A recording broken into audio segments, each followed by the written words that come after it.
everybody. This is Racquel Palmisi, and welcome to Wisdom Wednesday. What I am being prompted by Spirit to talk about today is something really important and really special.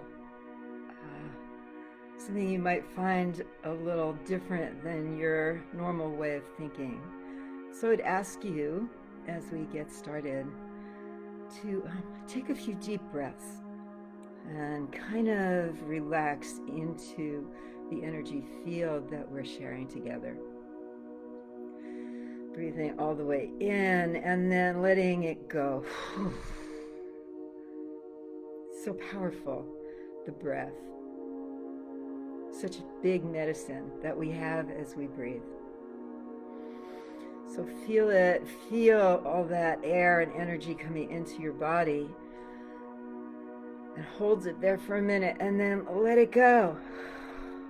Let it go, and let everything else go that you're holding on to, whatever your day's been like. Hello, Oscar Gold. Hello, Johnny. Good to see you over there in England. Gosh, I would love to give you a hug. Hello, Carolyn. Nice to see you. So feel your energy moving through you. Move your body around a little bit, your neck. Just let it all loosen up. And as you do it, whether you're watching live with me now or whether you watch this later, feel yourself circulating some energy with me. Feel yourself coming into an energy field, being present with me and with all that I represent. All the energy that I bring with me is yours. And it's taken me a lifetime to be able to embrace and kind of own my energy field. To be able to be comfortable with the wild sensations and waves of different kinds of energies that flow through me all the time. Some of them are very creative energies. Some of them are very sad, sometimes energies that come in waves of regret and unprocessed emotions from my whole life, arising in me and asking to be processed, asking to be brought to the surface so I can take a look at them and so that I can bless them as my life experience and so that I can let them go with my breath. So feel yourself as you're taking these nice deep breaths, your hips moving, your shoulders, your neck, everything just kind of wiggling around. Feels so good. Stand up if you want. I can't because I'm balanced in this sort of thing that I've set up to film myself, but you can. Give it a little bounce. Feel it bouncing. You'll feel energy moving. It's so good. These energies, if we don't allow them to move through the body, they will start clogging up inside. And we will feel it. We'll feel tired, lethargic. We'll feel sometimes hopeless, overwhelmed. We'll feel very oversensitized to what our senses bring in, to noises or sights or colors or tastes. We'll become very sensitive to other people's energies. We'll take it on too easy. In a New Age kind of parlance, our energy fields get spongy, full of holes, and we start taking on everything from our environments. It's a good image to think about. We get loaded up with other people's stuff, loaded up with what the world is going through. We've taken it all on. We feel every bit of it. And it's only because somewhere along the line we've lost the ability to process our emotions. So what I'm going to ask you for right now is to feel into your emotional body as you're breathing. Just feel what's alive in you right now. Be aware that we can feel many different things at the same time. That's what makes us so complicated. And a little crazy. We can feel incredible joy and fear at the same time. We can feel anger and sadness and excitement at the same time. We can feel it all at the same time. Some of the feelings override the other feelings. They, show themselves more. But really, we are incredibly complex beings, and we know so little about ourselves. As you're feeling into your emotions, see what's alive in you right now. Maybe close your eyes. Let's close our eyes for a moment. Maybe put your hands somewhere on yourself. Press in a little bit into the belly, into the heart area. Ugh. And you start feeling what is in the emotional body, what you're holding. Sometimes it's buried so far down because we never give them a chance, our emotions, to arise. We try to bypass them. We try to smile our way through it. We try to be okay. We try to tell everybody else, oh yeah, I'm fine. I'm good. I'm just good. But we're not always good. And we have long ago been conditioned out of knowing how to process our emotions. So today we're going to relearn some stuff, all right? Hi Marina, hi Cindy, oh Carol and Jody, Ember, hello everybody.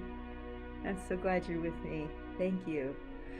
Some of you know very well that a very big part of my work has to do with learning how to process our emotions. Because with unprocessed emotions and loaded up with other people's stuff, we can't really do anything but pretend to have a spiritual path. What we often find ourselves doing is muting those emotions so much that we get ourselves into a depression. And by depression, I'm not thinking so much of a clinical depression, although that's possible. That's kind of where you feel nothing. But a depression, like a dip. Like you're going to the bottom of a rabbit hole, and you're in the bottom of the rabbit hole looking up, just trying to see if there's a circle of light up there that you might maybe be able to come up out of one day.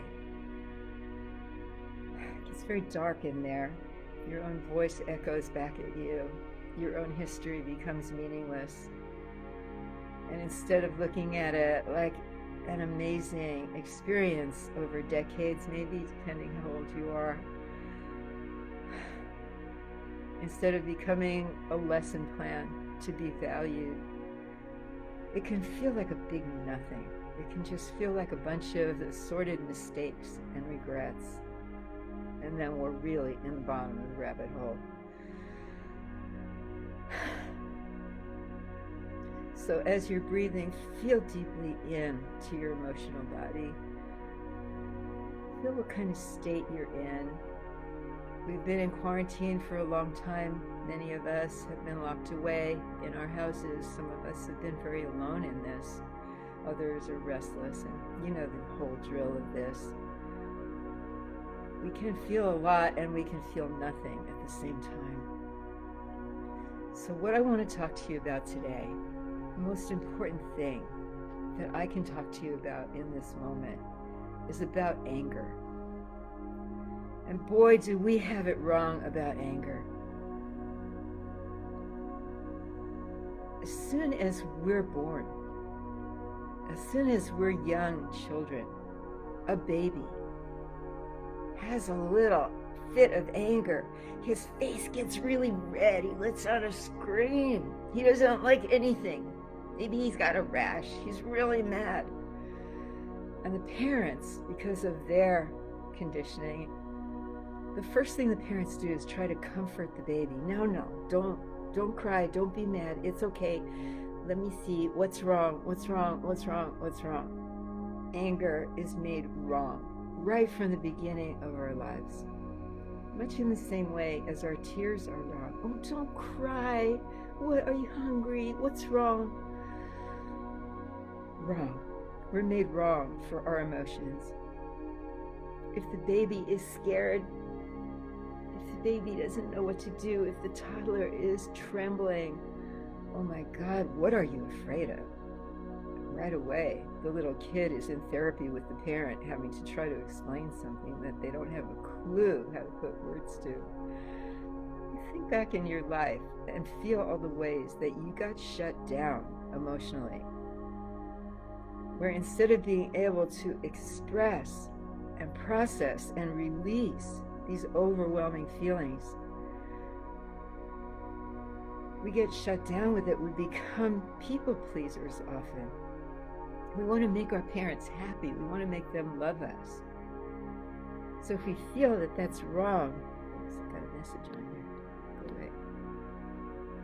If we feel that that's wrong, sorry for my thumb on you. If we feel that that's wrong, we will just try to do anything we can to make ourselves okay and not have those emotions. So in this moment, as you're looking back on your life, as you're seeing the ways that you got shut down,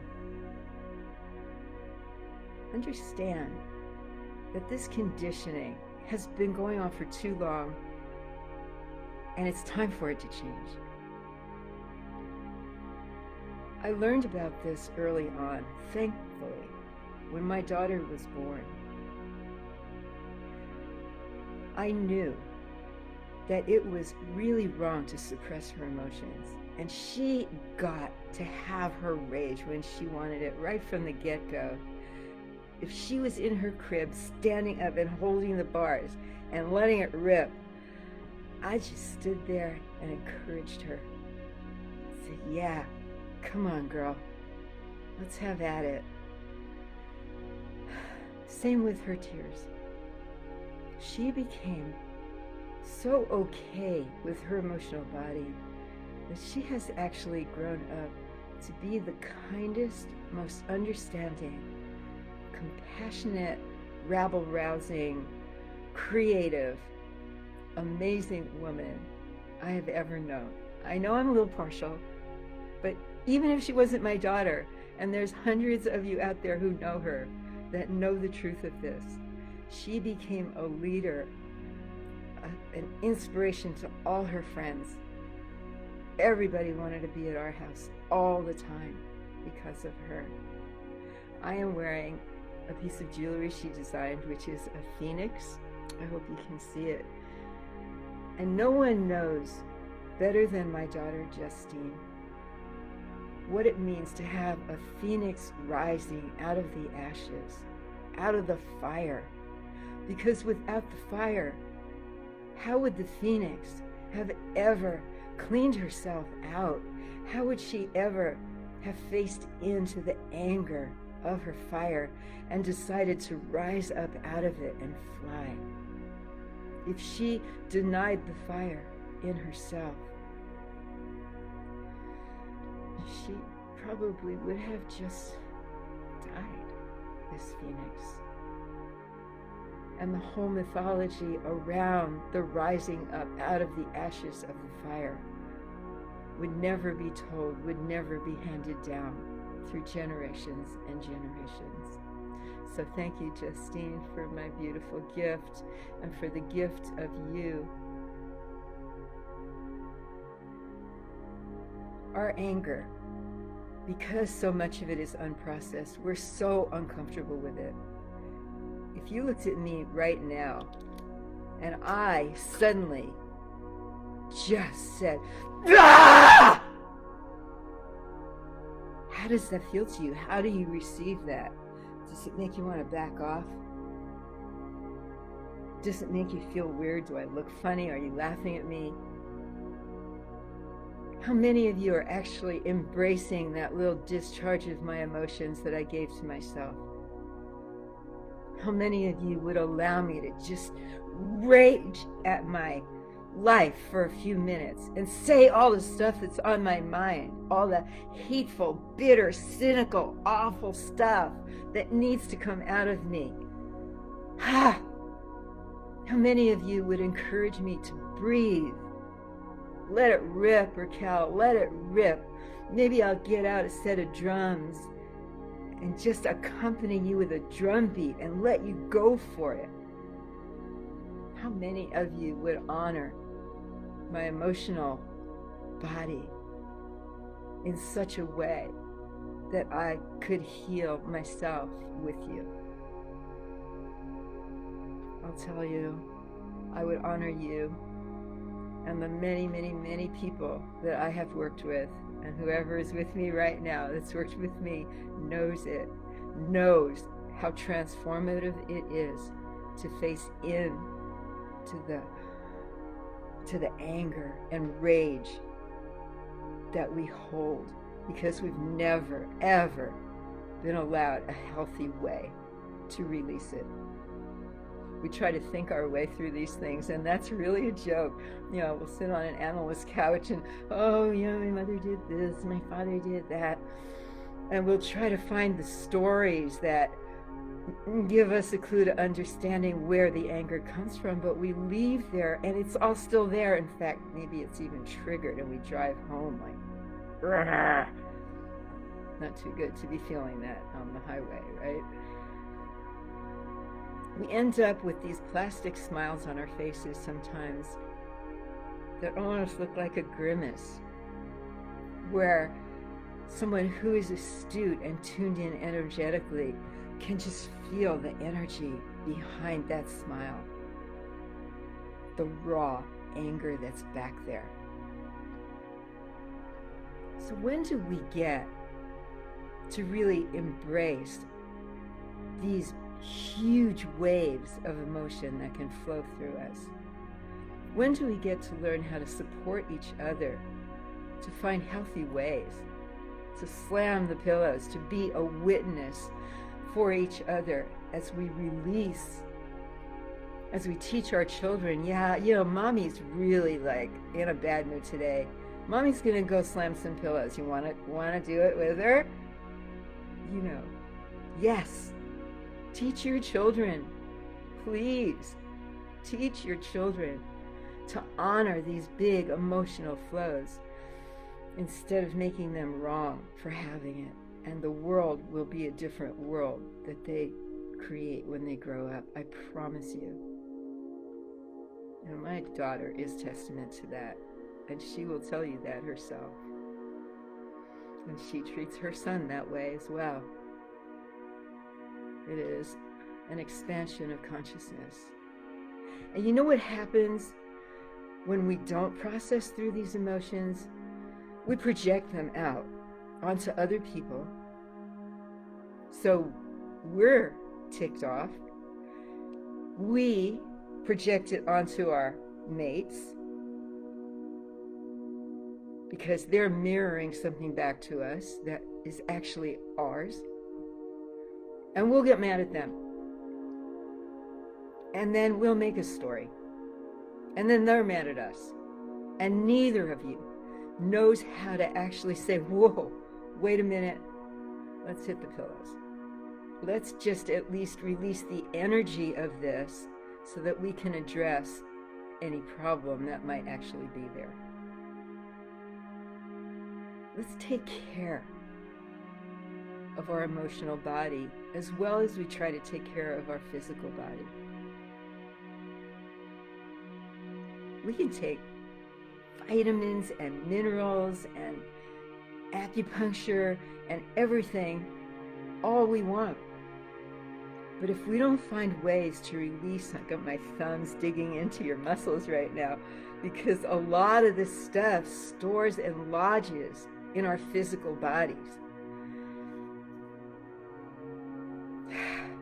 And my fellow teacher, Phil Pedichenko, is so good at getting in there and helping you release the rage and the screams and the tears and the old stories and old ideas and identities about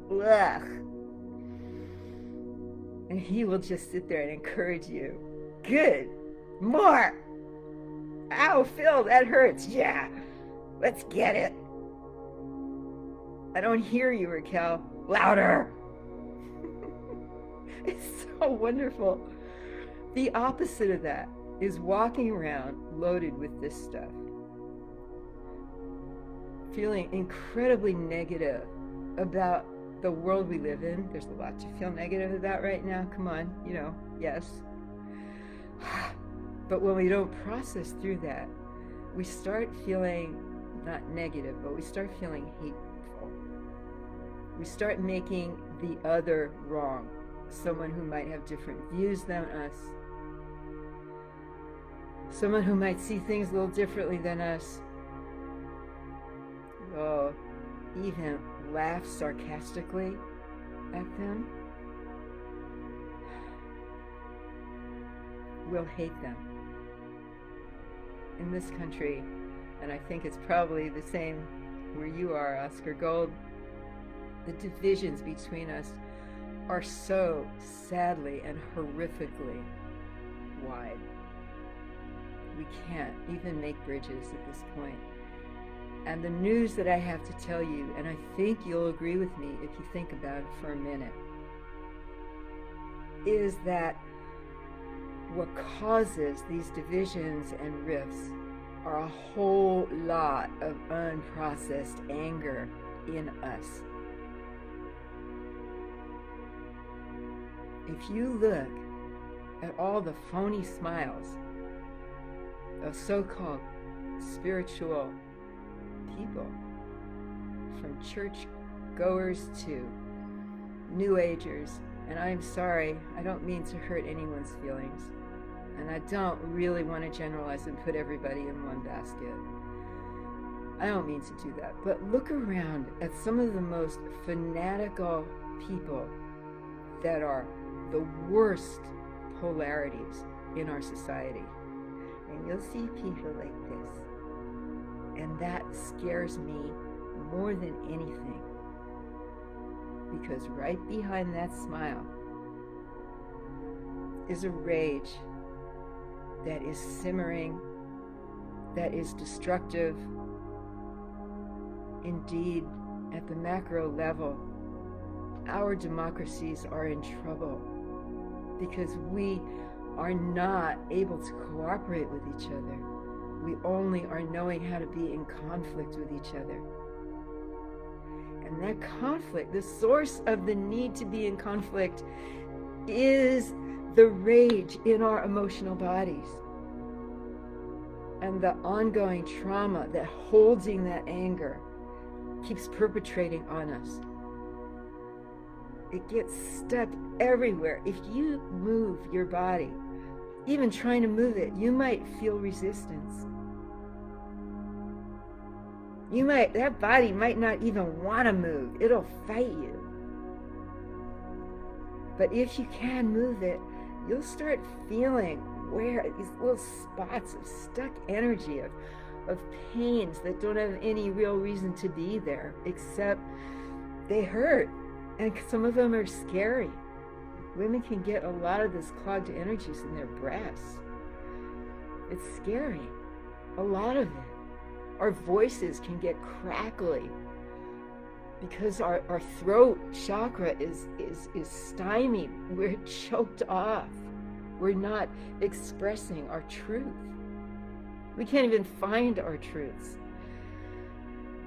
because it's all sticky and messed up and clogged with emotion.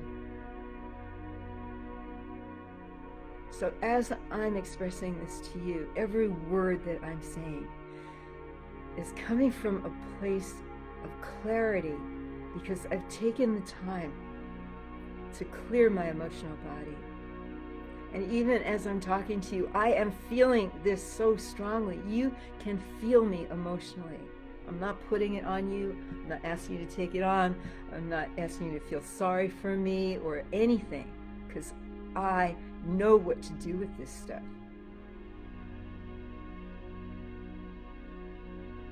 So allow yourself, no matter what your background or beliefs, religions, non-religions, anything. If you want to live a big and beautiful and full life, please start exploring the pathways of your emotional body. The universe gave us these emotions, as our healing modalities that we're born with. They're innate in us.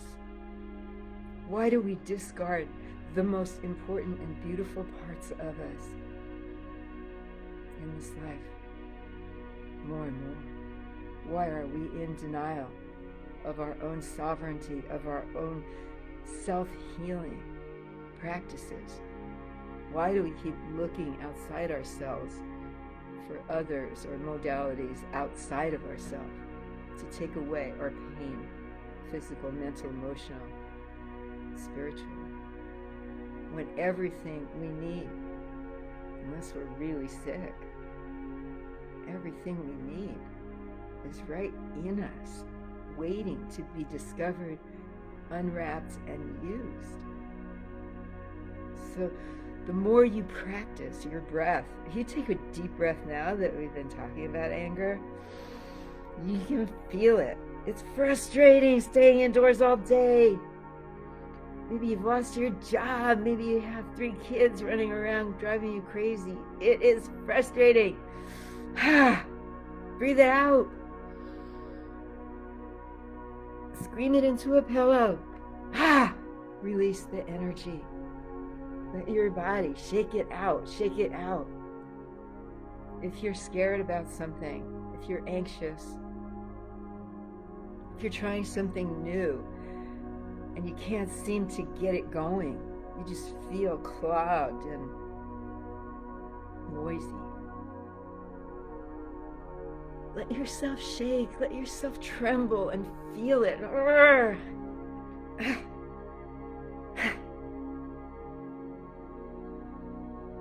If you're a spiritual person, you have to know that Creator gave us these as gifts. Our emotions are not our undoing. They're not our enemies. They are our gifts. Please allow these words to penetrate. If you want to take control of something, take control of healing your emotional body. You can not only let go of whatever's happening now in the present. When you get good at this, you can start breathing deeply into your core issues. Those things that maybe were caused by traumas a long time ago. And start allowing them to break up a little with your breath. This is my work. Thank you. I love you. See you next Wednesday.